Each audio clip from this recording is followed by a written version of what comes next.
तर ओल्या दुष्काळावरून लातूरमध्ये सध्या राजकारण चांगलंच तापलंय। काँग्रेसचे आमदार अमित देशमुख यांनी सरकारवर गंभीर टीका केली आहे। शासनाच्या शब्दकोशामध्ये ओला दुष्काळ हा शब्द नाहीये, पण शेतकऱ्यांच्या मनामध्ये ओला दुष्काळ जाहीर करा अशी भावना आहे आणि त्या भावनेची चेष्टा करू नका, अनादर करू नका, हे सरकार गंभीर नाहीये अशी टीका त्यांनी केलेली आहे। ते सरकार ओल्या दुष्काळाच्या पुढे जाऊन मदत करतंय, शेतकरी प्रश्नावरून राजकारण करू नका असा पलटवार संभाजी पाटील निलंगेकर यांनी केला आहे।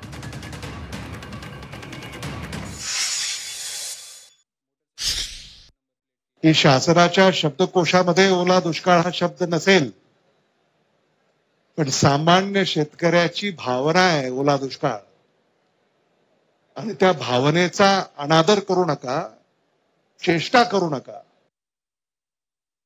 राजकारणासाठीच वेगवेगळे व्यासपीठ ओपन आहेत, जिल्हा परिषद आहेत, निवडणूक आहेत, त्याच्यामध्ये हे व्यासपीठ आपल्यासाठी सध्याचं जे आहे हे शेतकऱ्यांसाठीचा प्रश्न आहे। या प्रश्नासाठी जिल्ह्यातील सर्व तमाम असतील, आपण आपले जे काही राजकीय लढाई असेल ते निवडणुकीत करू, पण आज शेतकऱ्यांसाठी सर्वांनी एका दिशेने एका विचारांनी यायला पाहिजे।